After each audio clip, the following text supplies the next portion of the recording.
So this this talk is about mindfulness meditation.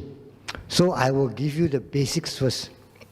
As far as the actual practice itself, you will need to go for introductory courses, which normally last about 10 days minimum. You know or not? Whereas if you do it in your own center, you will come once a week, maybe 1 hour or 2 hours. After that, you forget about it. So the mindfulness is not something easy to cultivate. It's like growing a durian tree. To get good fruits, a lot of work, a lot of patience, a lot of care is needed. It's not like growing tauge. Today you put in a tauge, tomorrow you can get a tauge already. So you can fail, so it doesn't matter. But if you grow durian trees, if you fail, you lose a lot of money. So this sati, I will go through the basics of the mindfulness. Then from there you understand what is Satipaṭthāna meditation.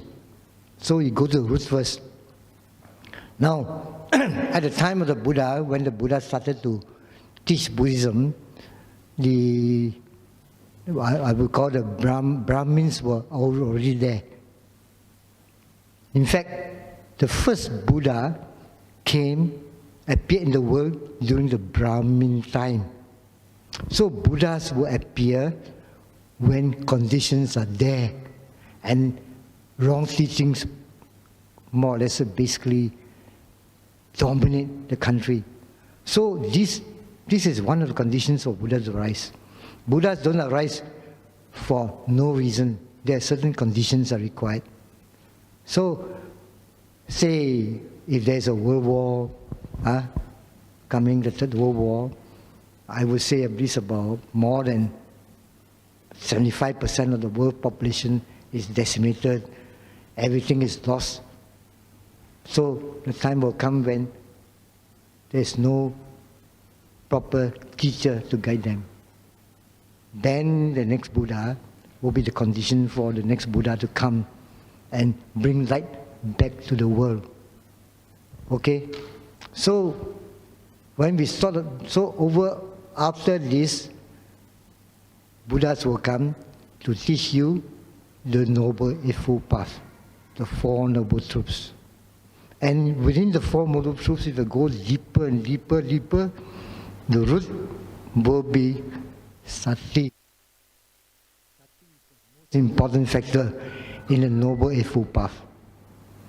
The English word, the Sanskrit root, as you say, is called smriti.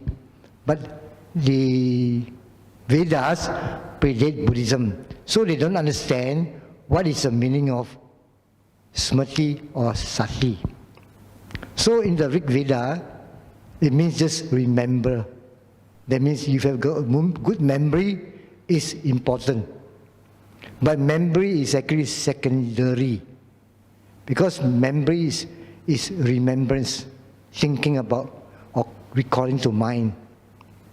Recalling to mind is memory. Everybody got memory, even dogs got memory, what? Dogs and cats got memory. But they don't have sati. So sati is more than memory. So when you get English translation, because English translation will give a lot of problems to the original Pali word, they call it mindfulness, which is from the Christian prayer in the Psalm 8.4. Give us grateful hearts, our Father in heaven, for all thy mercies, and make us mindful of the needs of others through Jesus Christ our Lord. Amen. That means you are mindful of the needs of others. You look outwards. Whereas the Buddha didn't teach you that one. The Buddha asked you to look inwards. So it's completely different now. So when you get Western teachers who basically have Christian background, most of them, I would say very few of them have penetrated the Four Noble Truths. Majority are just scratching the surface and giving lectures here and there, even use it for medicine, use it to cure about people who are basically mentally problems and mental problems, and when they teach them, they get deeper mental problems. To the end, some of them even commit suicide. Huh? So when you look for a teacher who is going to teach you the way to develop the mind, you must be very careful. Just like when you grow a durian trees, durian farm, you get a 6:30 fellows, your durian trees will die, you lose a lot of money. So you must get an expert. Okay, there are experts around, but you have to look for them. You have to go for them. And as far as Malaysia is concerned, because of the many years, I think since the 70s or 80s, since 70s at the time, Satipaṭthāna came to Malaysia. 70s until now is about 50 years. So the centers that started are actually very traditional centers already. They are quite famous in Penang, Penang MPMC, then you Kota Tinggi, all those places. Those are the places which are highly recommended in Buddhist societies. Don't go outside your society to look for a good center. Because your society is basically Theravada society, you will be getting Theravada teachings. Theravada is actually not an elder. Do you know what's Theravada? We are all Theravadan followers. If you don't know what's Theravada, then you will be in trouble.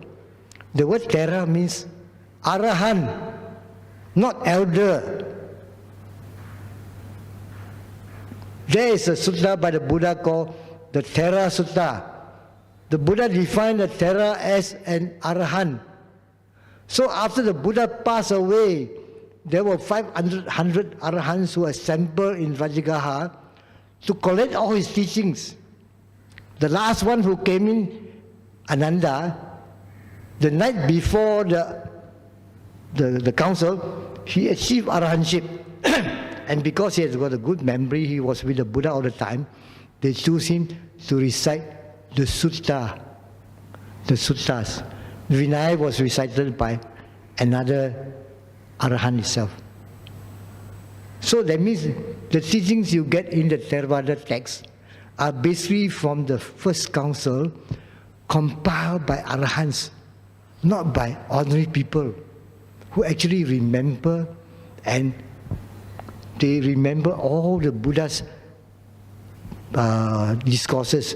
So sometimes when there's some dispute within the council itself, another Arahant will say, no, it was like that. I was there with the Buddha himself. Because the Buddha only appointed Ananda later. Earlier part, Ananda was not yet his attendant. So you have to respect what you are following.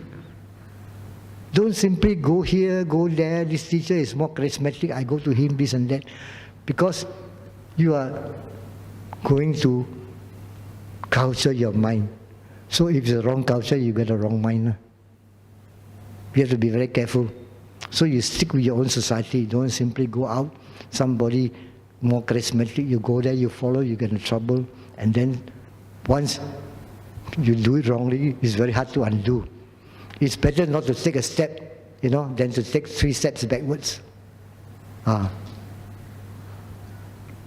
So the English translation is more external, thinking about outside people. But sati means, although it really means remember in Veda, when you talk of mindfulness, it only concerns wholesome matters. Because sati is actually the root for your development of mindfulness. That means it's inward development, not outwards. Okay? You have to watch your own body and mind, not other people's body and mind. So you normally don't listen to Dhamma talk at all, unless it's from the teacher. So most of the time it's basically you meditate the whole day, and then 1 week 3 times the teacher will interview you. That's all.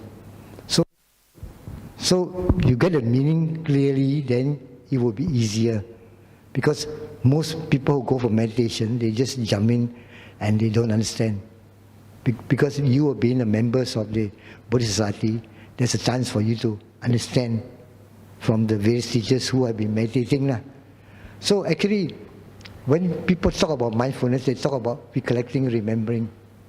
You got a good memory doesn't mean that you will be a good meditator. Another word they use is heedfulness. Heedful. Heedful is when you listen to the advices of the wise people. That's called heedful. Don't be heedless. So these are definitions which we know as sati in Pali.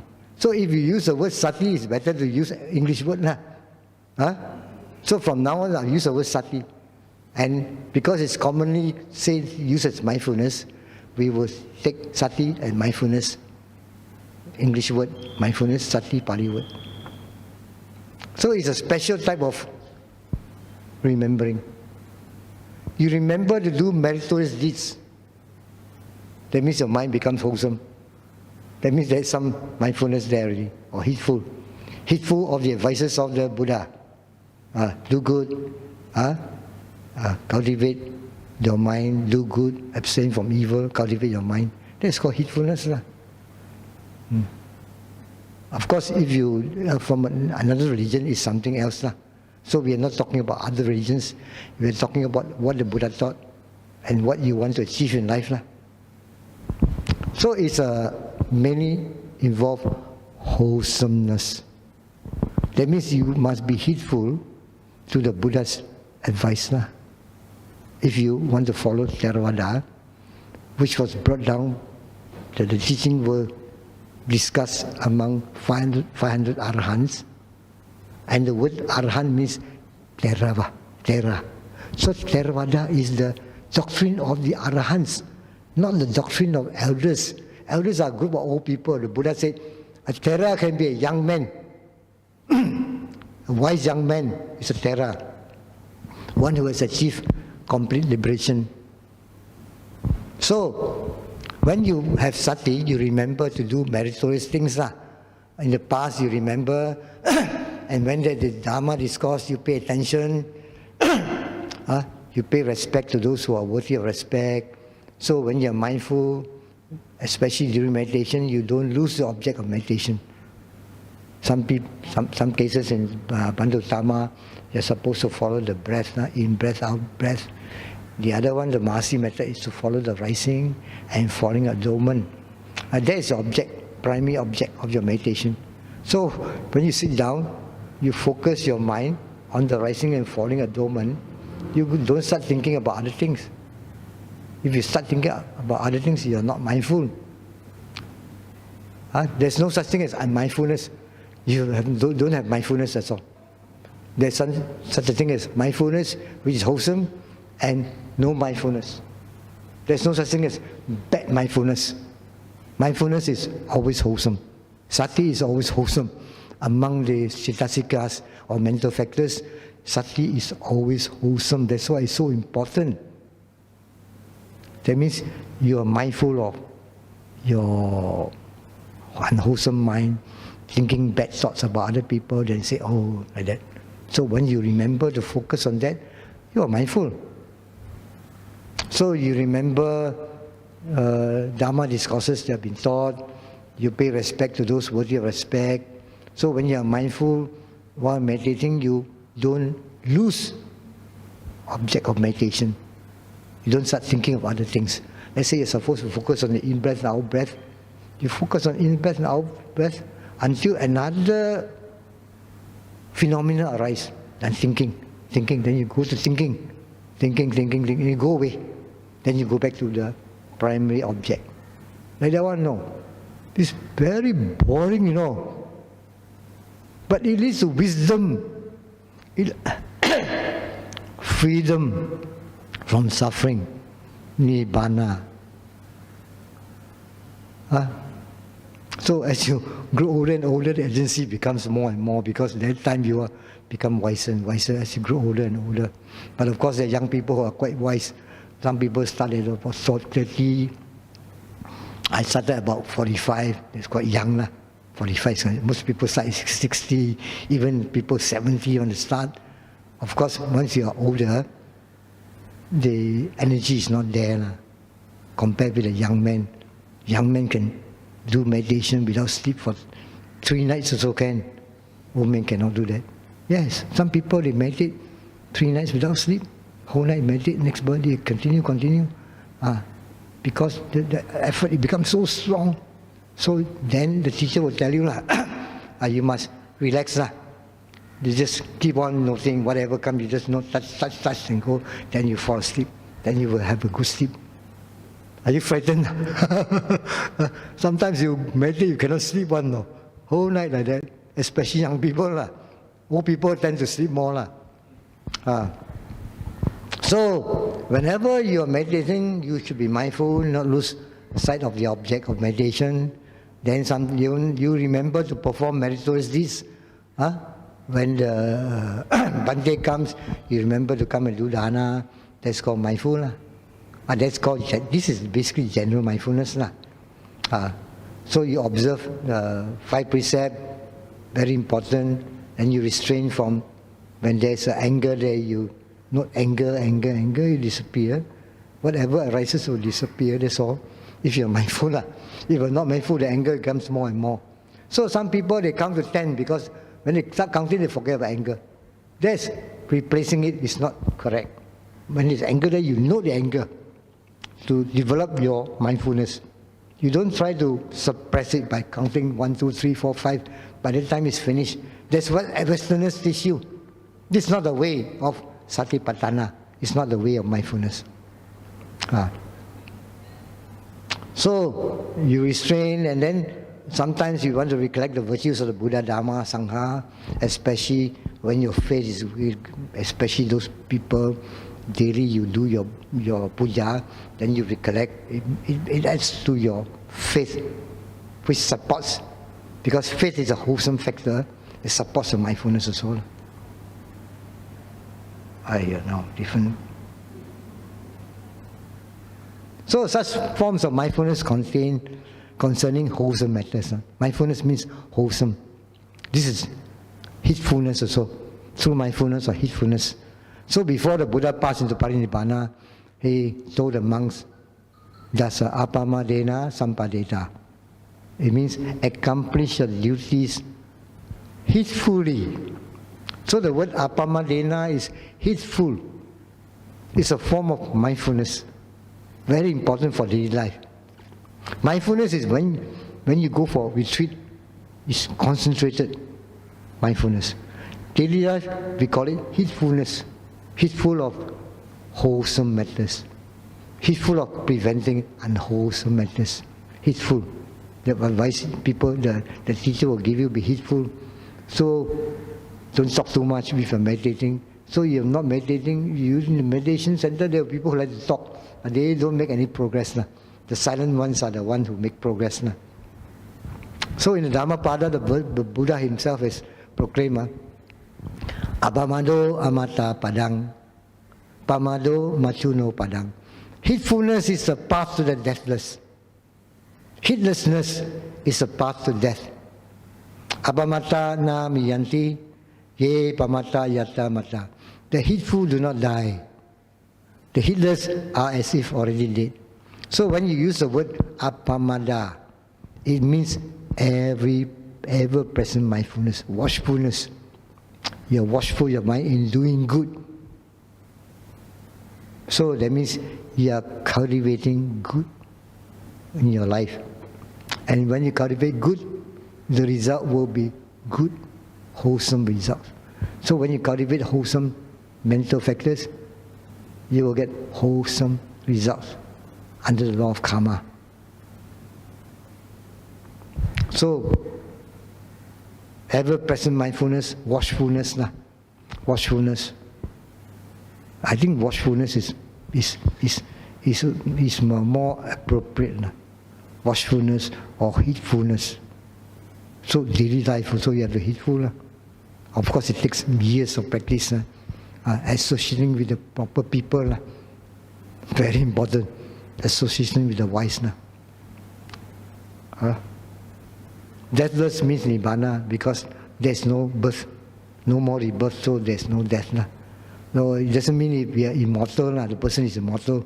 Those who realize Nibbana are not reborn.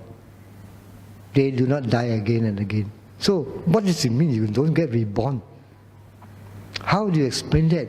So when one Brahmin asked the Buddha, how come we have to be reborn? What? No, the Buddha said, your body and mind, the source is something like a fire. The fuel. Without the fuel, there is no fire. So you must clear the fuel. This is a way to get rid of the fuel. Slowly by slowly, there's no more fuel. If you start accumulating a lot of gas in your house, one day you blow up. We won't be short of fire. So in the meditation center, in the kuti itself, you cannot cook also. There's no cooking. They serve you 2 meals a day, morning breakfast, lunch at 11 o'clock, that's all. Then all you get is water. They give you clean water, all that. So yogis, normally we will bring our own electric kettle. They make some honey drink in the evening. About 6 o'clock, that time we are very hungry, so you drink and then you tahan another 2 hours. 2 hours, by the 8 o'clock you are tired, then you do your prayers and you sleep by 9 o'clock. For lay people like us.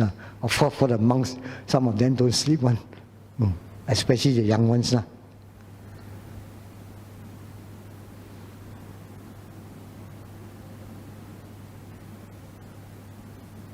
So now we talk about memory. Memory is sanya, mindfulness is sati. So remembering is not mindfulness. Some people have very good memory, but they are not mindful. So how we differentiate? So when you remember your relatives, the lovers, they always think about their loved ones, yearn for each other. When you separate them, they fall lovesick. And sometimes you make appointment for unwholesome things. These are the memories, have the nature of attachment. Remember eating bak kut teh and clang, after this we go eat bak kut teh. That is bad. That's not mindfulness. That is memory with attachment to the food. So you take revenge for something wrong. Also you got good memory. You cannot forget. Especially people who cannot forget done to you. Or you plan crooked things, then sometimes you have to file your tax returns. You must not forget, otherwise you get fined. That's not mindfulness. That's memory. So these cases are basically out of hatred, aversion, or fear is the root. The root is fear. That's why you remember. If you don't file your income tax, you get fined. So out of fear. So when it's accompanied by attachment or hatred, it is not sati. Okay? Sati is a wholesome nectar that guards the mind. So memory, people with good memory, who recognize our perception we call sanya, is often mistaken for sati, mindfulness. So when you recall your virtuous deeds, it is mindfulness as well as memory. Let's say you have done the dana some time ago. Can you remember? If you cannot remember, you forget it. So when I take the pilgrims to India, we go and do we invite about 100 monks from the various centers, and we do a dana to them. Everybody will remember. After the event, they remember. Even they don't go again, they remember the event. There's memory. It's memory, but it's good memory. So when you recall your virtuous deeds, you need your mindfulness as well as memory, recollection, especially when you're thinking, recollecting. But when you're meditating, memory is not so important really, because when there's sati there, everything is very clear. So the perception is very sharp. Automatically you remember. Those people who have an experience of first insight knowledge, they watch the pain, after that the pain disappear. They don't want no. There's no pain. They remember the event. Then the first event, they keep on meditating, then they remember, the breath or the rising falling, I know it's there, rising, falling. And I know that mind also knows. There's a mind, knowing mind. And the physical, what they call the physical phenomena is there. So they remember, hey, why like that one? Oh, it's a delineation of mind and matter. You can see the mind separately from the mental phenomena, separate from the physical phenomena, separate from the physical phenomena. So that is insight knowledge. There's insight into that. Then you can see the pain arising, then disappear. There's insight into impermanence, non-self, and also suffering. There's suffering in the pain. Then the pain is also not permanent. It comes and goes, comes and goes. So that's called impermanence. And it comes as a light, it goes as a light. You cannot control it. That's called non-self lah. So you get this insight knowledge, which is very important because your next life, you have the basis already. This life you don't have the basis, next life you have the basis. And if you continue in your next life, it's very easy. The chances of attaining sainthood is there. That's why you must cultivate this life lah.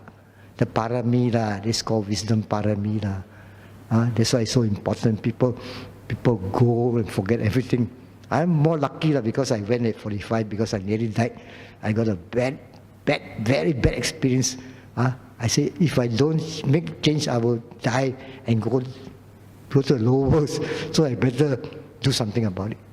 So sometimes when something bad happens to you, if you take action to correct it, it becomes a blessing people call it. Of course, it's not a blessing The blessing is your wisdom, not the event If you have the wisdom and something happens to you, then you reflect on it because of your parami of wisdom there.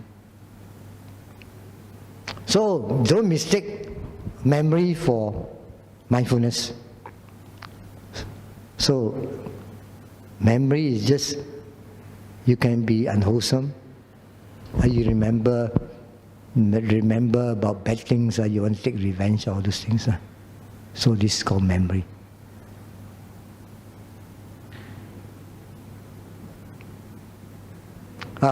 This is going to the basis already, because most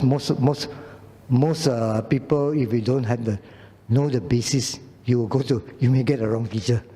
Then it's like walking 3 steps backwards. Better don't go. If you don't know the basis and you don't know the background of teacher, better don't go. Because if you go wrongly in the mind, it's like taking 3 steps backwards, because you will go backwards instead of forward, mentally. Very important. So we use the word vipassana first. Explain to you what the meaning of vipassana. Vipassana is derived from two words. V means various ways. Various ways. Passana means seeing. Passana, seeing in various ways. Vipassana. So when you apply to meditation, it seems seeing object of meditation as impermanent, suffering, and not in self. This is what it means, vipassana. That means anything, when you meditate on it, it will arise and pass away. It's impermanent. Because it's impermanent, it's suffering. Everything is impermanent. If you want things to be permanent, what? We want our buildings to be permanent, we want our cars to be permanent so that you won't have to buy a new car. So we want our health to be permanent so we don't have to see doctor and suffer. But it's not there. It's impermanent, suffering, non-self. So there's life. There's life itself. Life will lead to death.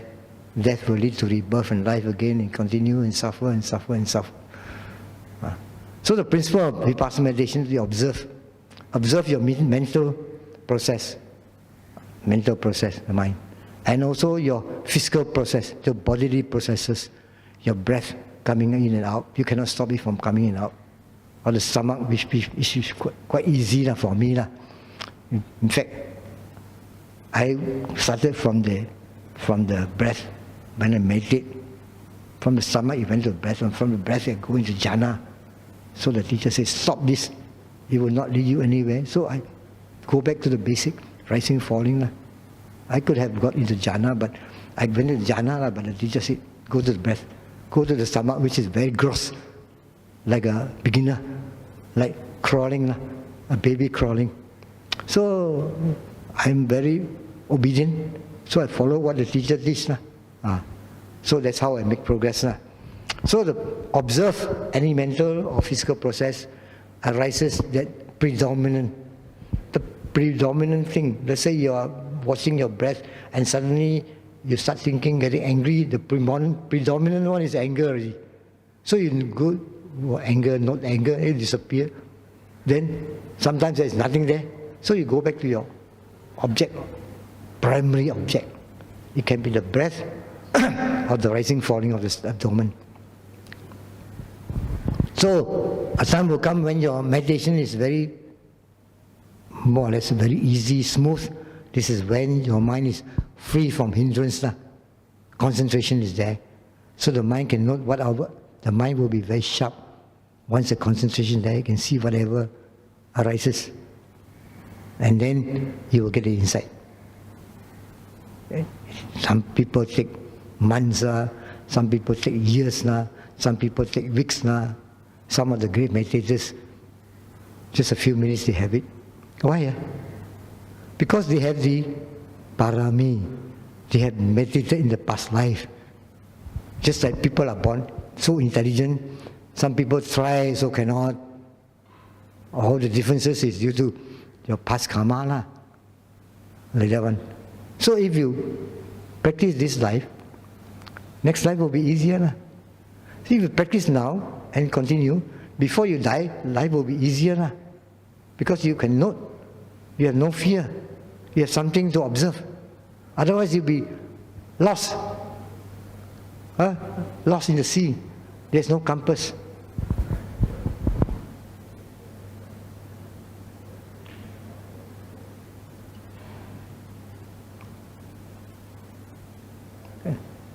So the Pali word sati means mindfulness, awareness of the happening in the body at the present moment. You don't go to the past, you don't start thinking and dreaming and contemplating. You observe whatever is there, so the mind wanders away, you know there's a wandering mind. And then as you sit longer, you find that your backside becomes hot. So you observe the heat. It will go away or it will stay there. Or you get pressure and hardness. So the two combine together, pressure and hardness, and then there's an element moving. So your backside will get a lot of pain, pressing. It's a combination of all the various physical factors.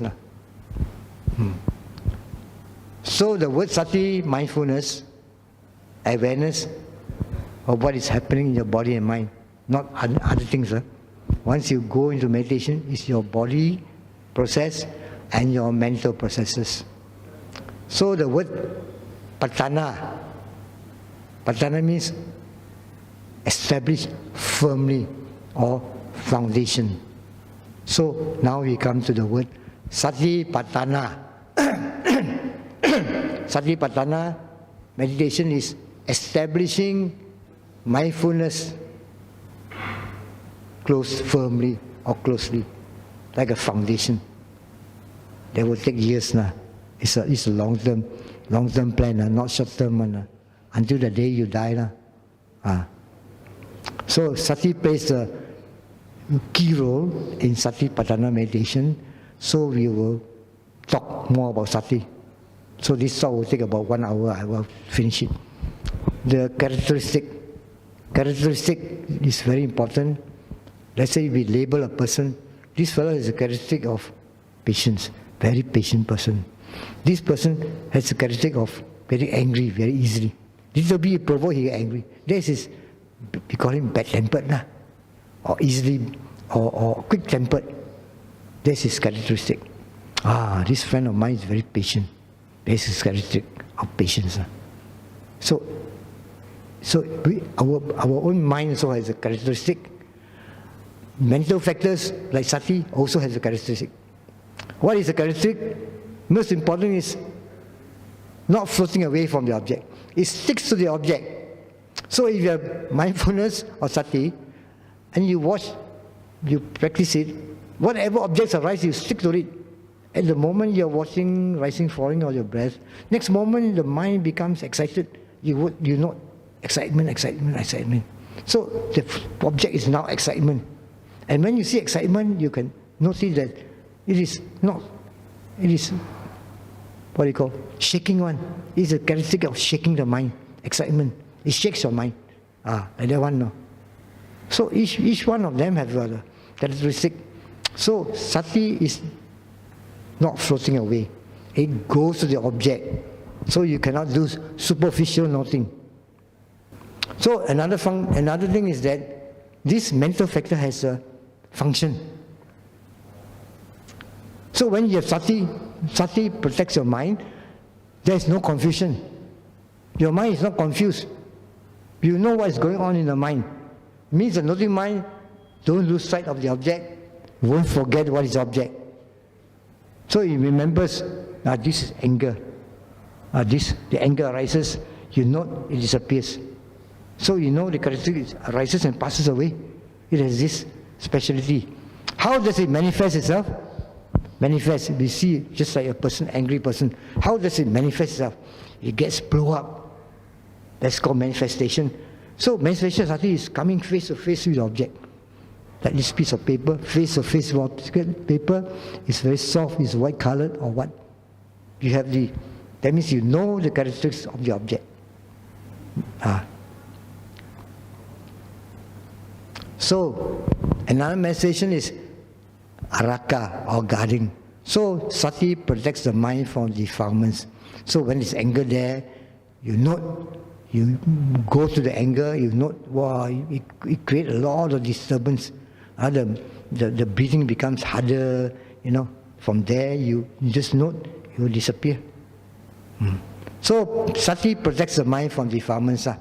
So no defilements can enter the mind when there's sama sati, right mindfulness. It's like closing the door to defilements. Just as you close the window from wind and rain. That's a guard. As you say, it's a guard. It guards the mind. The cause of sati, there's a reason. The proximate cause, what causes? Just like, what is the cause of anger? There's a reason for anger. The person there's irritation of the mind.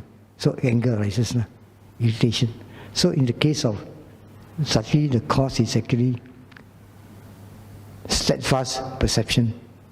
That means the person who is meditating can actually distinguish the characteristics of heat, cold, hardness, tension. So the stronger your sati, your mindfulness, the clearer you can see the characteristics. That means you will know the object in its true nature.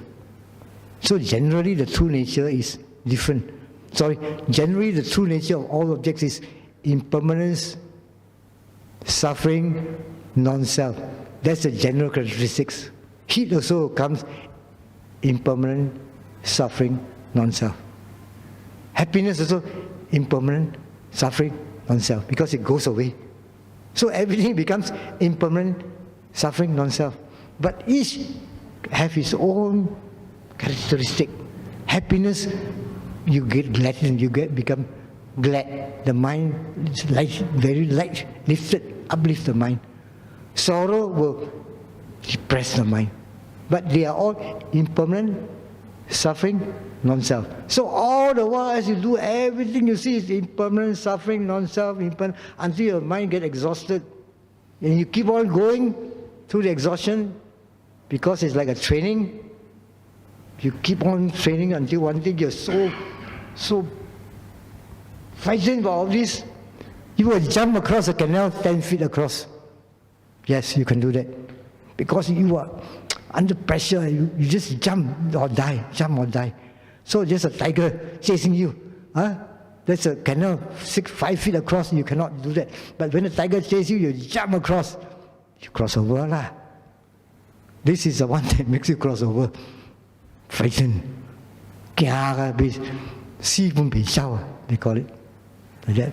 So that's why it's so important to practice Satipaṭthāna. Huh? So you get to know the object in its true nature. True nature is everything got a different character. But then the general character is more important.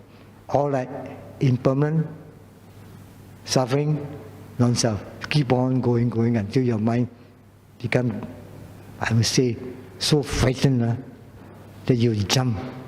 You're so frightened. So you want to do mindfulness. You do it. You practice now to get your basic. Next life when you become wiser, that time you will jump over. The object of practicing Satipaṭthāna, Vipassana meditation is to attain sainthood. That's the object. And get out of samsara. Okay? No play one. You are willing to go on? You want to go on or not? Frightened or not? It's encouragement. It's something good. You have a way of escape. Otherwise you don't escape from death, old age and suffering. You die again and again. Next time you're reborn, you don't know what you'll be born as. And as a deva or as a dog or whatever. You don't know. Whereas with this one you know. Because even if you don't become a saint, you have the wisdom parami. Wisdom parami, you'll be born as a being with wisdom. Animals don't have that. Human beings have that. Devas have that. Snake don't have wisdom one.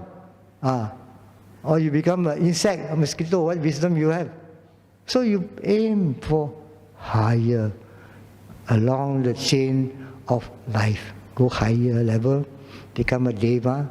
As a deva, you get an arahant, you meet him, he preached to you within, just like the Buddha preached to his mother. Within the discourse, they attain already. That's the future of Satipaṭthāna Vipassana meditation. So now we come to the part, or the Buddha taught in the Satipaṭthāna Sutta. There's another one in Samyutta Nikaya. I've got to give the source of the Buddha's teaching. It's not from anybody except the Buddha. He paid high tribute to the 4 foundations of mindfulness, Satipaṭthāna. So he described 7 benefits.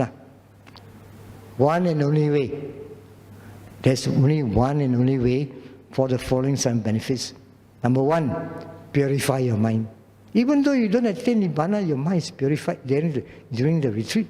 You come back, you know the mind is very pure, you try and see. You don't believe, you just go for one sitting. When Bando Sama, let's say sometimes once a week or whatever, you have a sitting there. You just sit 1 hour, you find that within an hour, your mind is purified. Less problem. You don't have to think about all the bad things. Overcoming of sorrow. That's harder for people who have their loved ones just died. But eventually the sorrow will disappear if you continue. Lamentation is when you cry and make sound. It's different from sorrow. Sorrow is more silent. Lamentation means, all this and that. You cry and make a lot of noise. Lamentation must be accompanied by sound. Overcoming of physical suffering or bodily pain. Then you meditate, you know you can overcome physical suffering. There's a mental suffering you overcome. Then you continue until you attain path and fruition knowledge. That means you become a saint. A Buddhist saint, different from a Christian saint. A Buddhist saint is self-made from effort and the Buddha's teaching. A Christian saint must be canonized or somebody else to become a saint. Attainment of path and fruition knowledge, attainment of Nibbana, where all suffering cease. Okay, going to finish already. Sutta, the source. The source, why is it so important? This is what the Buddha taught in the Virada Sutta. That means neglect. Virada means neglect. Rada means take care. That's why some of the monks are called Bhikkhu Rada, Venerable Rada. There's no venerable by the name of Virada. Rada means take care. Virada means no take care. That means neglect. Have you met any monk whose name is Radha? Very Penang. MBMC, there's one Bante Radha. Radha means take care lah. Virada means don't take care lah. So bhikkhus, those who have neglected the 4 foundations of mindfulness, neglects the Arya path that leads to complete end of suffering, that is Nibbana. So you must not neglect Satipaṭthāna. Whoever cultivates the 4 foundations of mindfulness energetically cultivates the Arya path that leads to the complete ending of dukkha, that is Nibbana. What are the 4? There are 4. When you practice, all the 4 will come when it lacks. When it lacks, there's no control. When you sit down, you focus on the body. After some time, the mind will start thinking, then it's gone to the mind already. So you must not thinking. Like that one, no. And after something else, you get a lot of calm, a lot of peace and calm. So you sit down and enjoy the calm. But those, of course, most people will sit down and enjoy the calm lah. Very pleasant one. But if you're meditating, you just note, the calm will disappear again. Like that one, no. This is what is happening. So the 4 are, you watch the bodily processes, then you watch your feeling, pain. Feeling is normally unwholesome, unpleasant feelings of pain. Your backside will very painful, pressing, as though something is pressing against it. It's due to the combination of the hardness, solidity, earth element, and then there's pressure, it's due to the air element. So the pressure is hard from the earth element, the pressure comes from the air element, together combine, then you see the pain come and go, pressing, let go, pressing, let go. Then, after some time, you got a painful feeling, sensation. And then sometimes, because the sensation is so strong, you get angry, become worse. So you go to anger. Although the pain is there, you go to anger. Then the pain won't be so bad. Mind objects are something like your sleepiness. This is basically, the sleepiness is due to the 5 hindrances. So these are the 4 objects, 4 classes of objects for you to meditate. Whoever neglects the 4 foundations of mindfulness, that's why we call a foundation based on these 4 objects, neglects the Arya path that leads to ending of dukkha. So this is called the neglect sutta. Finally, this is what the Buddha taught about and explained by the Venerable Mahasayadaw. The practice of Satipaṭthāna Vipassana meditation is actually the practice of the Noble Eightfold Path. But that one, no. There must be the principle of the Noble Eightfold Path, right effort, right mindfulness, all that, and there must be the practice. If there's a principle without practice, it's hollow. The teacher must teach you the principle and the practice of it. Then you have to complete the theoretical part and the actual benefit from the actual practice. So, how to explain it? You need a master to explain that. The meditators, according to the Mahasayadaw, you have to note and observe every object that appears to them through the 6 sense doors. That means when you hear, you just not hearing, these sense doors you understand already. It's a sense door. But when you meditate, you close the eyes, so the eye is not affected. But you have to do walking also. And then you have to go for makan also. So, and then you go out, especially the monk has to go out for pindapat, all that. Then you have to observe the sense doors of the eyes and note it. Otherwise you go, this person giving the what do you call, the dana, got curry chicken. Don't you look at curry chicken, finish already. Your mind is engulfed with attachment to the food. Like that one, no. So whole day, whole day and night they have to do that. While they are asleep, except sleeping. When you are sitting, standing or walking, you have to perform the Satipaṭthāna. And the last one, before you sleep, you lie down. Also, you can meditate while lying down, especially when you're sick. When you're sick, you can actually practice it by noticing lying down and observe your mind, your sorrow, then the sorrow will disappear. And then you meditate, you must have effort to stick to the object. So this effort is called right effort. Right effort because of the mindfulness effort to sustain what is wholesome, effort to suppress what is unwholesome. That's called right effort. And you're aware of the whatever object that appears, that's called right mindfulness. So as they are mindful, the mind will be fixed, concentrated on object. When you're mindful, you follow the object, concentration will arise by itself. No need for you to worry. Why you have no concentration? You keep on following the object mindfully, concentration will arise itself. This is called right concentration. So these are the three constants of path, namely right effort, right mindfulness, right concentration. This is under the path of concentration. True? That's what the Buddha taught, concentration path. And then you direct the mind. Direct the mind. Right thought is not thinking. Right thought is applying the mind on the object. Wholesome. Applying the mind on object and seeing that it is anger, you note anger disappear. That's called right thought. Wrong thought is that you let the anger consume you and you start fighting. That's wrong thought, wrong thinking. Let's say you think of somebody, then you get angry, then you get high blood pressure due to wrong thought. How do I explain to you properly? So actually, thought is not actually thinking, it's applying the mind. The process of directing or applying the mind to the object is called right thought. Not thinking. Thinking is just wandering mind. Right thought is when you apply your mind to the object.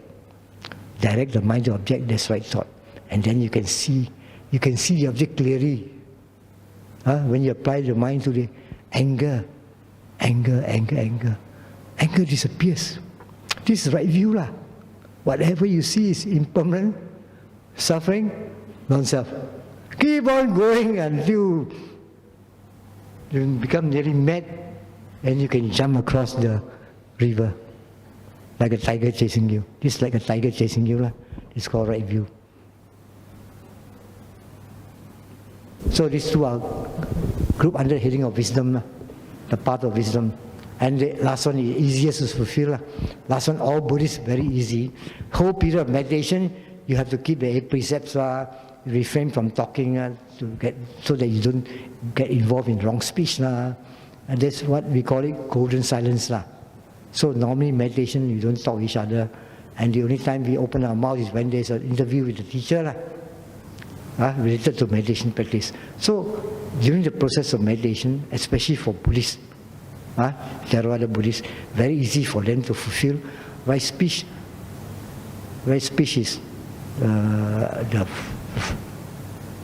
4 types of wrong speech. I will not go into it because you can get in the books 4 types of wrong speech, action, 3 types of wrong action, and then livelihood is when you get involved with the 5 types of wrong occupation. So you fulfill the path of virtue. The moment you enter the meditation center, you have to take the 8 precepts. You don't talk with another person all the while. So this is how you practice the Noble Eightfold Path through Satipaṭthāna, Vipassana meditation. Hi brother, thanks for your sharing. Very good because you simplify everything and also with your experience. I would like to ask brother, just now you mentioned about meditation when you are sick. So I'd like to hear more about how you face pain. Does meditation or which kind of samatha or the mindfulness help you on dealing with pain? Thank you brother. Even now, I do 2 types of meditation.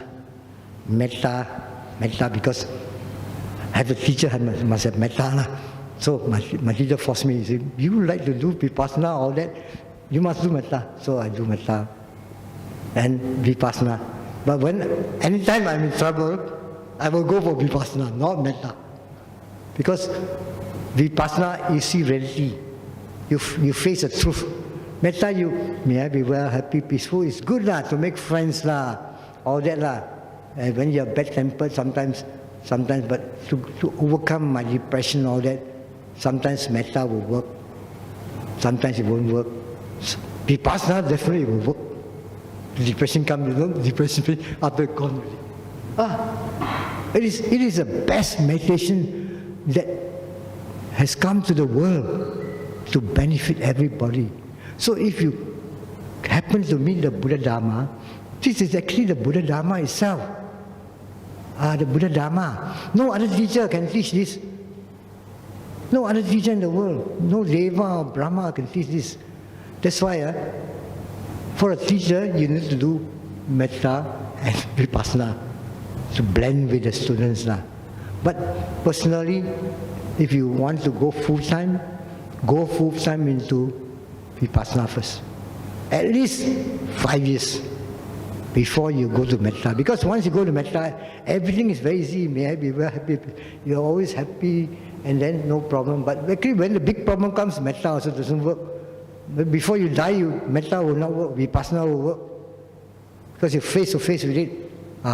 People when they get very sick, metta will not work. How to do metta when you're sick, painful, all that? Vipassana, you just observe the pain, accept it, like that one. That's the advice I give you from my experience. For young people with stress, working life, metta is good because you can have a good sleep, you wake up, all that. I don't say metta is no good. I say depends on how old you are, at what stage you are. Everybody has got different stages of progress in life. So metta is good if you start. But if you start with metta, you tend to stick with metta, then your vipassana you want to avoid vipassana. Whereas you start with vipassana first, no problem. You can do virtues of the Buddha. It's also very good. Because monks, when they start in the morning, they don't start with metta one. They start with the virtues of the Buddha, and they get the concentration, and from there they move to vipassana, which is more stable compared with metta.